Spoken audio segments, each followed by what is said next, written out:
Masechet Sotah, Daf Kaf Aleph, a series of Agadot today about the relative values of mitzvot versus learning Torah. So the Mishnah taught, V'yesh zechut Torah shalosh shanim, if a Sotah woman drinks, it may take effect right away, but it may not until 1, 2, or 3 years if she has merit. So now we ask, what is the nature of this merit? Zechut demai, ilama zechut Torah ena misuva ve'osahi. What kind of merit would she have that would protect her? If you say it's merit of learning Torah, but a woman, although she may learn Torah, she is not commanded to learn Torah, and someone who is commanded receives more reward than someone who is not commanded. And so therefore, a woman will not have a lot of reward for learning Torah. So it can't be that that is the merit that she has. Ela zechut de mitzvah. Rather, it must be the merit of performing mitzvot, right? Many mitzvot that women have to do. Zechut de mitzvah min magana kulehai. And then we ask, wait a second, does the merit of performing of a mitzvah, is that sufficient? Does that protect someone so much that it can delay this type of punishment for 1, 2, and 3 years? V'atanya et zot arash Rabbi Menachem bar Yoseh. Ki ner mitzvah v'torah or. Tala katuv et ha-mitzvah bener v'et ha-torah be'or. Et ha-mitzvah bener lomar lecha ma ner ena megina ela lefi sha'ah. Af mitzvah ena megina ela lefi sha'ah. In the following Beraita, we're going to see that a mitzvah is relatively much smaller in its protective value than the learning of Torah. And we learn this from, Rabbi Menachem learns this from the Pasuk in Mishleh, that compares mitzvah to a lamp and the Torah to light itself, which is much greater. And so, since the mitzvah is compared to a lamp and the Torah to light, what does that mean? To teach you that just like a lamp will only protect someone for a short time while it's lit, then the lamp will help. You can see where you're going. But then once the lamp goes out, then you're stuck again. Whereas light itself, that works all the time.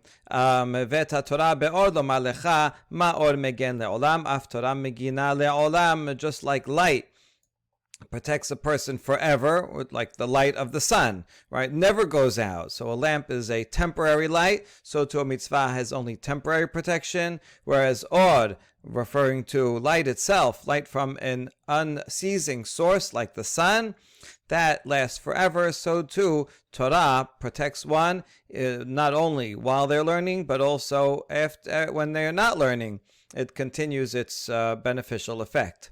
Ve'omer, bihithalechecha tanche otach.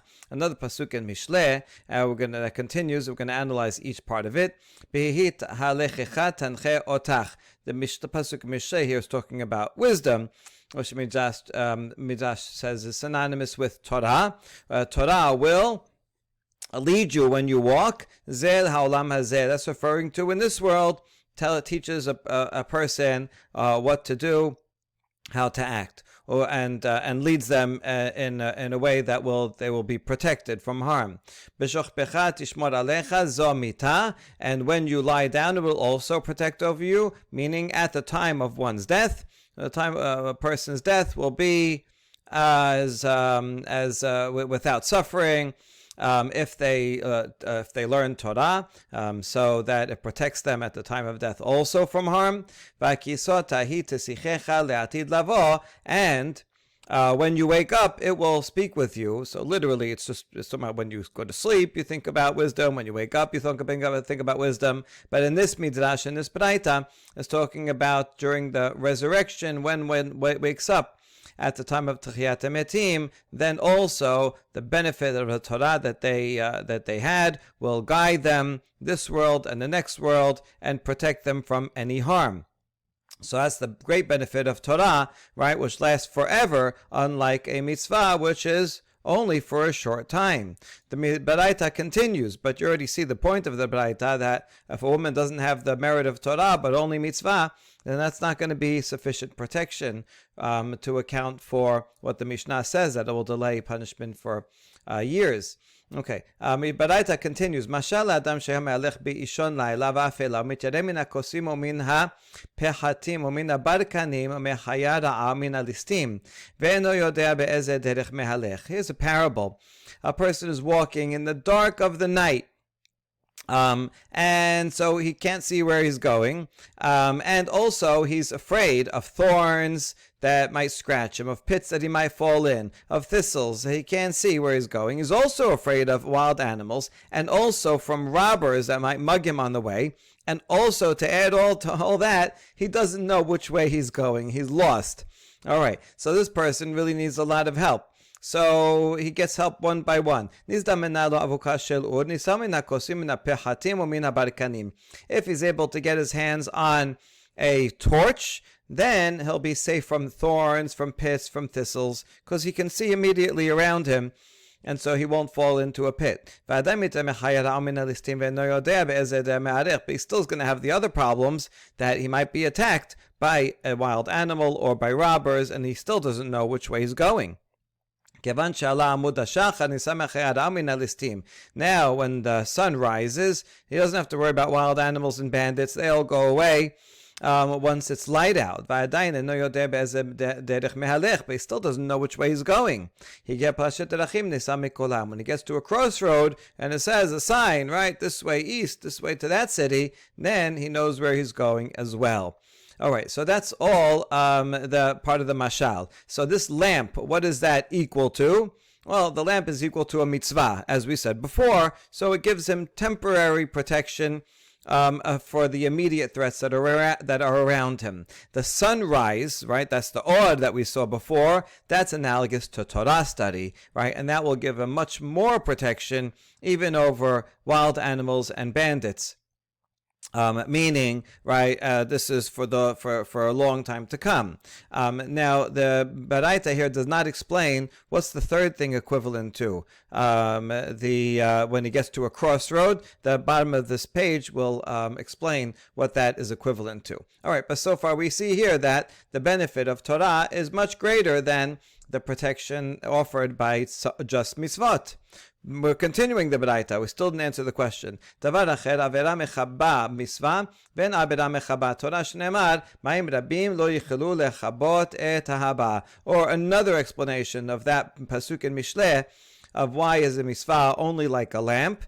Because in Avera, if someone does a sin, since it overrides a mitzvah, extinguishes the benefit of the mitzvah. Since a mitzvah is only like a lamp, so a little a breath of air blows out a lamp.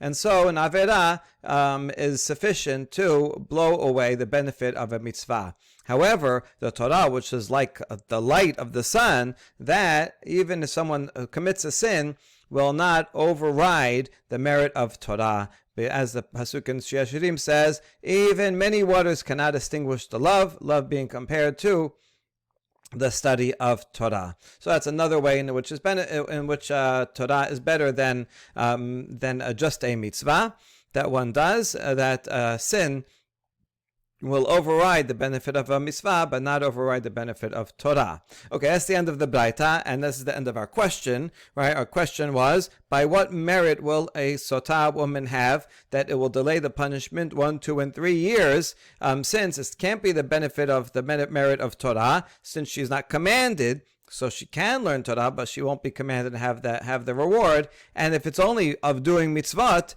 well, the benefit of mitzvot is relatively small, and would not be sufficient to protect her that much for that long.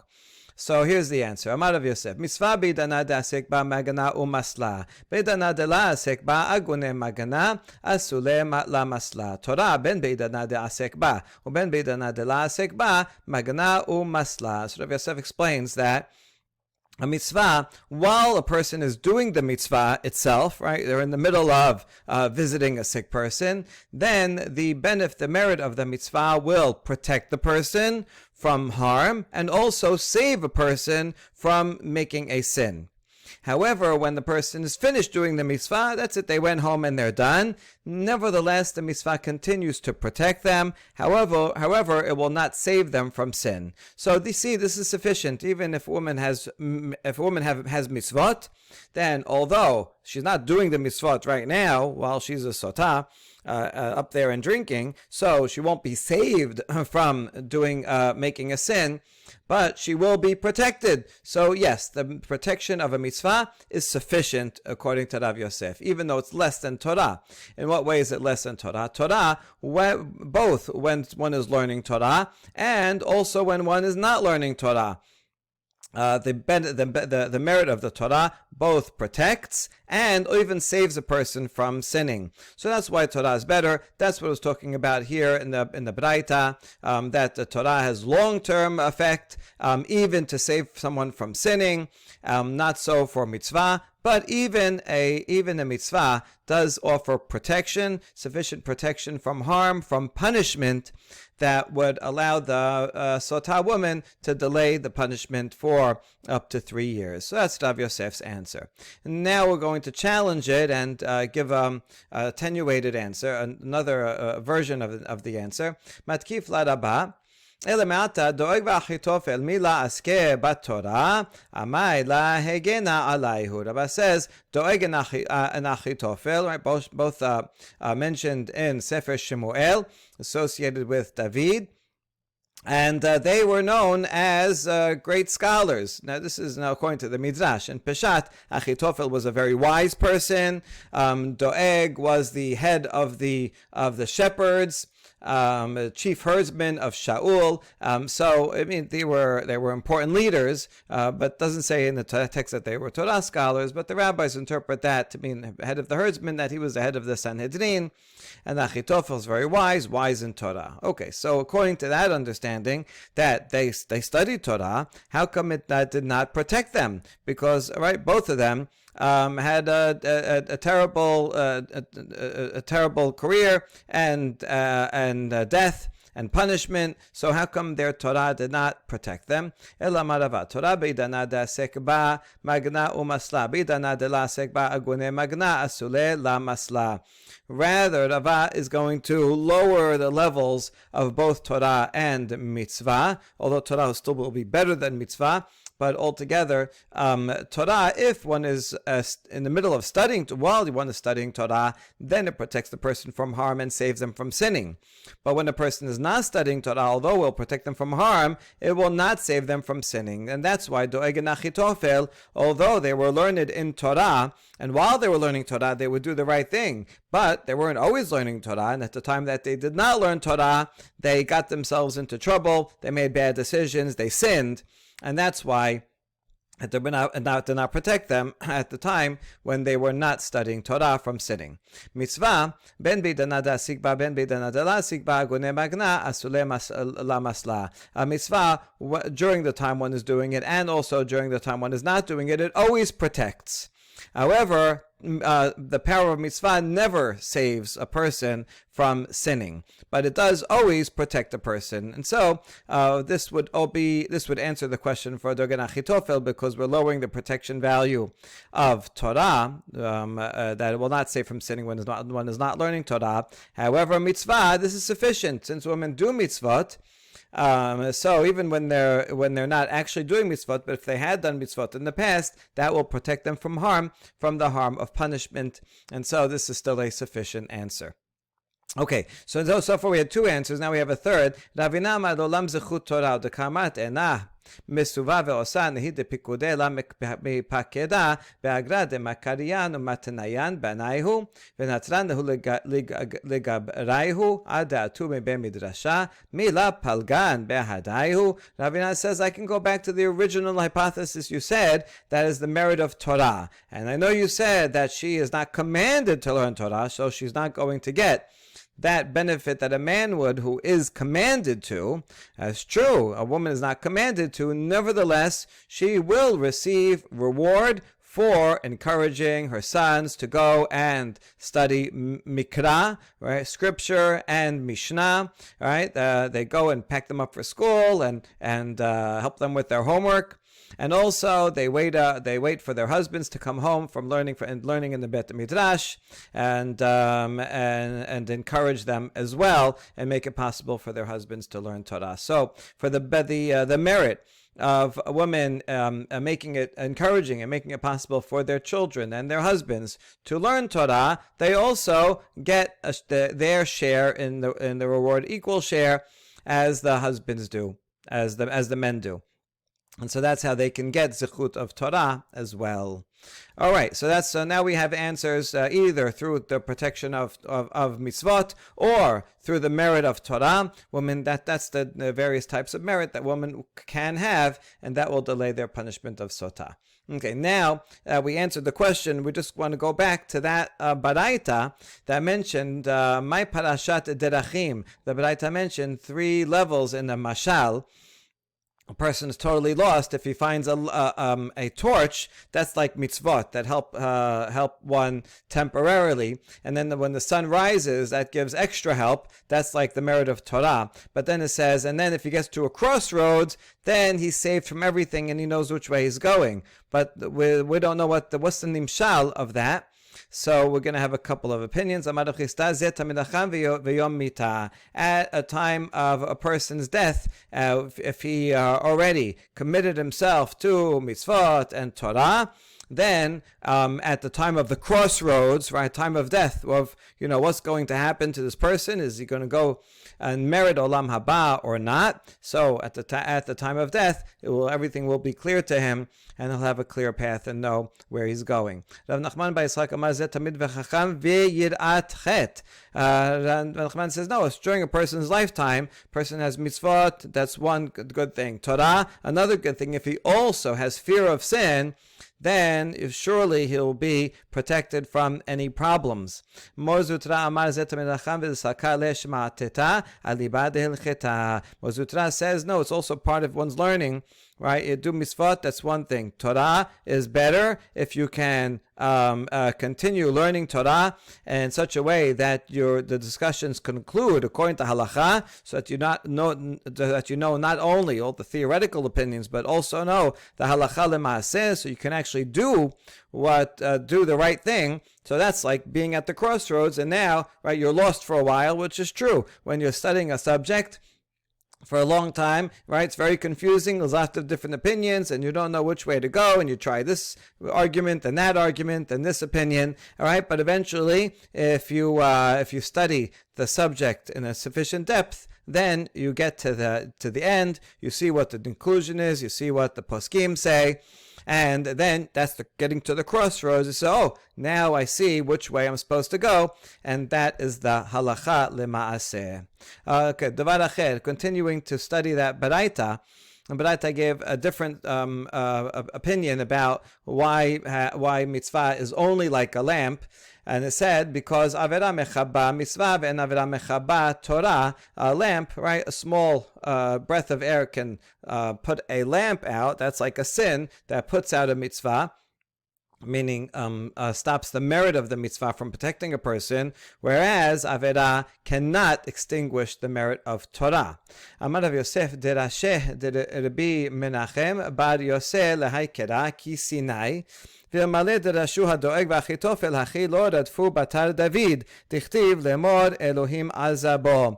And so after we quote the Baraita, Rav Yosef says there's a derasha that Rabbi Menachem said that is from Sinai. In other words, he interpreted this pasuk. We're going to see the pasuk in a second here in Devarim. And when he interpreted it, it was as clear as given at Sinai. And if only Doeg and Achitofel knew this derasha and knew the meaning of this pasuk, they would not have run after David. Since the pasuk in Tehillim says, right, God has forsaken him, pursue and take him, for there is none to deliver. In other words, Doeg and Achitofel, who both went against David, Why did they do that? Because they thought to themselves, oh, look, David sinned with Bathsheba, and therefore he lost his protection. God forsook him, and no one will deliver him, so now he's going to be an easy target. That's what they thought. But here's why they were wrong. My derush, what is the derasha that Rabbi Menachem said regarding this, and it relates to an avera mechabat Torah. So the derasha is on the pasuk, Velo yir'eh becha irvat davar. Let's see the pasuk inside so we can see how they interpreted it. Pasuk says, Ki Adonai Elohecha mithalech bekereb machanecha le'asidecha velatet oibecha lefanecha. So Hashem walks among the people to protect them from enemies. Ve'machanecha kadosh. That's only if the camp is holy. The camp has to be kept holy because Hashem is with them. However, v'lo yireh becha ervat davar v'shava me'acharecha. And therefore, let Hashem not find an unseemly thing among you and turn away from you. Ervat davar sounds like erva, arayot. And so, Doeg and Achitophel, they read this pasuk and said, aha, Hashem is with the person and protects them only as long as they're holy. Once there is erva, and look, David went and sinned with Bathsheba, and that is erva. She was eshet ish. And therefore, look, Hashem is gone from him, and Hashem will not protect him anymore. And now is our chance. Now we can go and kill him. However, Rabbi Menachem explained, I did not know that it's true that a sin can overcome, extinguish the power of mitzvah, but it cannot extinguish the protective power of Torah. And so even though David sinned and he had to make teshuvah for that, nevertheless, his Torah protected him. Okay, so that's the conclusion of this section regarding mitzvah versus Torah. I think we can understand this in a way that it's not necessarily magical, in a way that doing some action protects a person from harm, but rather when one does a mitzvah, they're involved in a good thing. And so they're focused on doing mitzvot, and so that will protect them from jealousy or thinking about anything else that would be negative. And that's true while one's doing a mitzvah. But then after you're done doing mitzvah, then back to your regular life, because that is just an action that is effective as long as the action is there. Whereas learning Torah, that changes a person. You become one with the Torah. You internalize the messages that the Torah says, and thereby, by changing the person internally, one is no longer the kind of person that would want to be jealous or take things that aren't theirs or perform sins. And so, therefore, the protective value of Torah, because it is intellectual, spiritual, emotional, changes the person, and that change lasts longer than one action. All right. My boz yavuzu law. And so now we're on the topic of Torah and its lasting effects. We ask about this pasuk, that we already mentioned the beginning of this pasuk, that Torah is so powerful that it cannot be quenched. It cannot be put out. It cannot be extinguished, even by an avera, even by great waters. Cannot extinguish ahava, which is equivalent to Torah here. What does the rest of the pasuk mean? That even someone gives all of his wealth for love, meaning for Torah, they will laugh at him. So the peshat is you can't buy love. And so the rabbis are going to say now that you also cannot buy Torah. So what does this mean? Amar Ula, lo Shimon achi Azariah, velo Rabbi Yochanan de ben Nesiah. Now this does not apply to an arrangement like Shimon, the brother of Azariah, had. Shimon is a Tanah mentioned in the Mishnah, and he's called the brother of Azariah because Shimon was a great sage, and Azariah was a businessman who supported his brother. That is a positive thing. Azariah made it possible for Shimon to go study Torah, and therefore Azariah does get merit for that study of Torah. And similarly, Rabbi Yochanan of the house of the Nasi, he was very wealthy, and he sponsored Rabbi Yochanan to study Torah. And there also, that's a proper relationship, because one person studies, one person does business, and makes it possible for the other person to study. So that's essential, and that's a good relationship. However, Ela ki Hillel v'Shevna, the negative relationship is like this example. כדחי אתה רב דימי אמר הלל ושבנה אחי הבו. הלל עסק בתורה ושבנה בת עסקה, לסוף אמר לה, תנא ערו ולפלוג, היא עשתה בת קול ואמרה, אם ייתן איש את כל הון ביתו.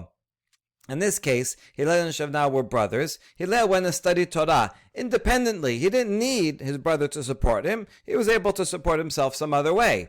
So Hillel learned Torah. Shevna went and did business and didn't study Torah.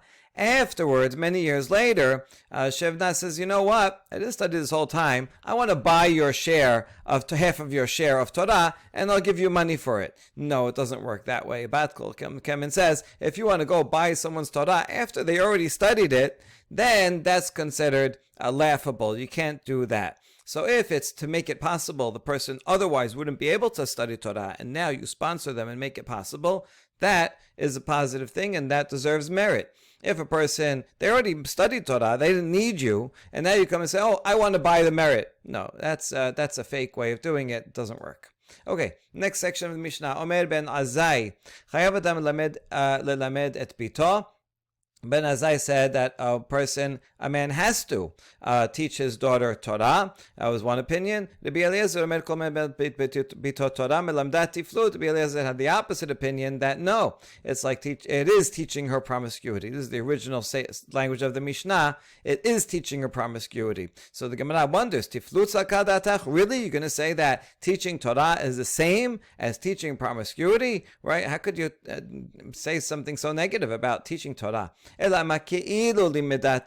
it's not actually tiflut. The contents of Torah are not promiscuity, but rather that it's like it because it will lead to promiscuity if the woman then takes these details of law that she knows and uses it to find loopholes to commit sin without anyone detecting it and not being found guilty. Amar Rabbi Abhu, my Tamad Rabbi Eliezer, Tichtiv ani chokhma shachanti orma. Kevan shechnesa chokhma ba'adam nichnesa imo armu mit. What's the reasoning for Rabbi Eliezer, who said that one should not teach his daughter? Because another pasuk in Mishleh that says, I am wisdom, and that means Torah, according to the Midrashic reading, and I dwell with cunning.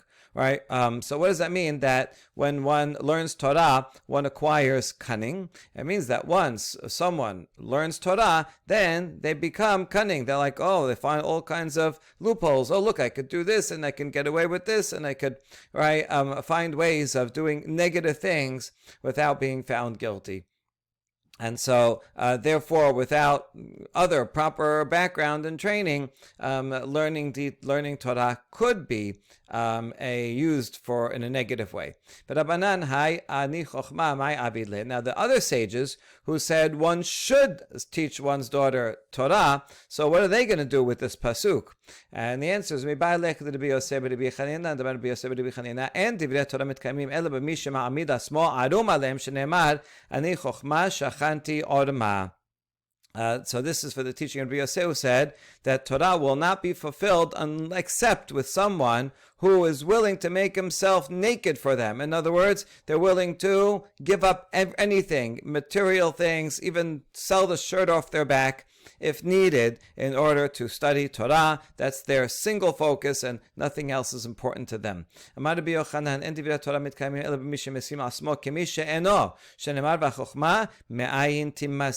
Similar ruling, Torah will not be fulfilled except in someone who makes himself as if they are nothing. You have to have no ego, right? Also, naked, alone, without any being showy, without being doing it for the sake of honor. But you have to be humble, right? Like Har Sinai was humble, like the Sinai was the lowest bush, right? A person has to make themselves like nothing, be humble, and only then Chokhmah can me'ayin. So the literal pasuk in Yov is, where can Chokhmah be found? But this midrash is Chokhmah from nothing can be found. If one makes himself low, then Torah will be found there. Another interpretation of this arum is not from the language of naked, but rather from being cunning or using strategies. If someone wants to learn Torah, they can't just assume, no, they'll open any book and then all of a sudden they'll become Talmid Chacham. But you have to be smart about it. You have to use strategies of how am I going to memorize? How am I going to review? Should I use a book? Should I go to this teacher? Should I use a podcast? What order should I learn in? Right? What kind of strategies do I need in order that my learning Torah will be successful? You have to do anything that is required. That's another important lesson. Okay, Rabbi Yoshua Omer, Rosa Isha. Going on with the Mishnah, Rabbi Yoshua says that a woman desires a kav of food and relations, right, rather than a lot of food and abstinence. So, my kamar, what does he mean by that? By that, hachi kamar, Rosa Isha bekav tiflut imo mitishat kabin upirishot. It's not an either or, either food or intimacy, but rather means that a woman would prefer a small amount of food, just one kav, and with intimacy with it, rather than a lot of food and having hardly any intimacy, only abstinence. And therefore, right, the wife would prefer that she had a husband who was home and they could be together often, even if it meant that they would be living without a lot of luxury, rather than a husband who went away and they lived in luxury, but he was hardly ever home. So Rabbi Yoshua also said that the following people destroy the world, and that one of them is a pious fool. What does that mean, a pious fool? Like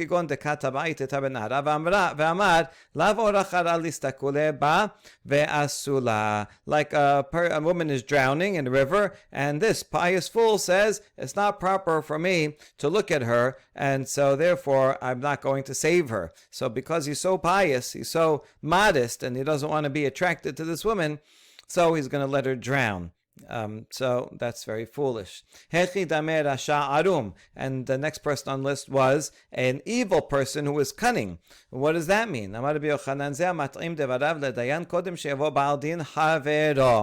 this would be a person who explains his case to a judge before the other litigant comes. That's not allowed, and the judge isn't allowed to hear it. A judge has to make sure that both litigants are before him so that each one can hear what the other one is saying, so that then they have a chance to counter. It's not fair if one of them comes to the judge alone and says, here's my case, and now the judge already has a bias towards one side of the story, and the other side didn't get a chance to even express their side, not to mention counter what the other person said.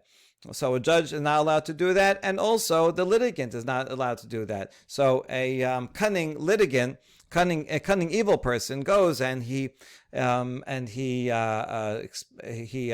speaks to the judge first before the other. That's not allowed. Rabbi Abu Omer, זה הנותן דינה לעני להשלים לו 200 זוז, דתנן מי שיש לו 200 זוז לא יתולק את שכחה ופאה מעשר עני. היה לו 200 חסד דינר, אפילו 1,000 נותנים לו כאחת, הרי זה ייטול. Another example is someone who gives 1 dinar coin to a poor person who has 199 dinarim, and now he gets 200. Why would that be bad? This looks like it's a good thing. How could it be bad to give someone tzedakah? Here's why he's actually not doing him a favor. The Mishnah teaches that someone who has 200 zuz, that's the cutoff, that's the poverty line, and according to the Mishnah. So if you have less than 200 zuz, then you're entitled to take leket shecha pe'ah maser ani. Once a person has 200 zuz, so the rabbi said, okay, you have enough, barely enough to live, so you can no longer take all those gifts that are designated for a poor person. So, and then Mishnah continues and says, if someone has only 199, so then you can give them even 1,000, because once they come in and they qualify as a poor person, then you can give them all these things, and even if that is going to get them way past the 200, as long as when they came to collect they were 199, they can take an unlimited amount.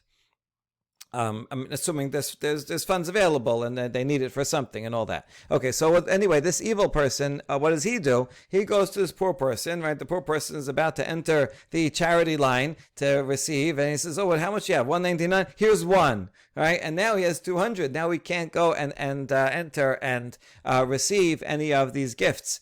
So while you gave him one, but that's going to prevent him from getting potentially a lot more that he actually really needs to rely on. So this is doing an evil person in an evil thing in a cunning way.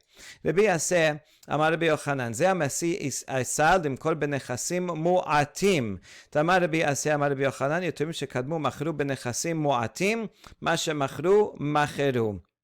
Another example of a cunning, wicked person is if you give someone advice to sell their property that they inherited when there is not enough property. We're talking about a case where a man dies and leaves sons and daughters. So usually the sons inherit, and then the daughters have to be provided for from the inheritance if they're unmarried daughters there.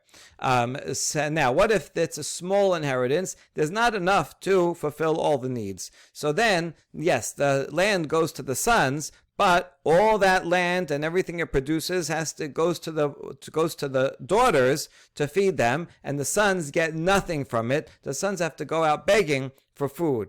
So that's the halacha. However, Rabbi Yochanan says if the orphan sons went and sold the land, then the sale is a valid sale, and they keep the money, and they don't have to take care of their sisters. So they're not supposed to do this, right? They're not supposed to deprive their sisters of getting sustenance. But if and they might not know this law. So a wicked person who's cunning, he'll go to the sons and say, "Oh, look at this, your sons, right? There's only a little inheritance, and all the land has to go to provide for your daughters, and you have to go out begging. I have an idea for you. Sell the land, and then you can keep the money, and you don't have to provide for your sisters." That's an evil thing to do, even though it would be a valid sale.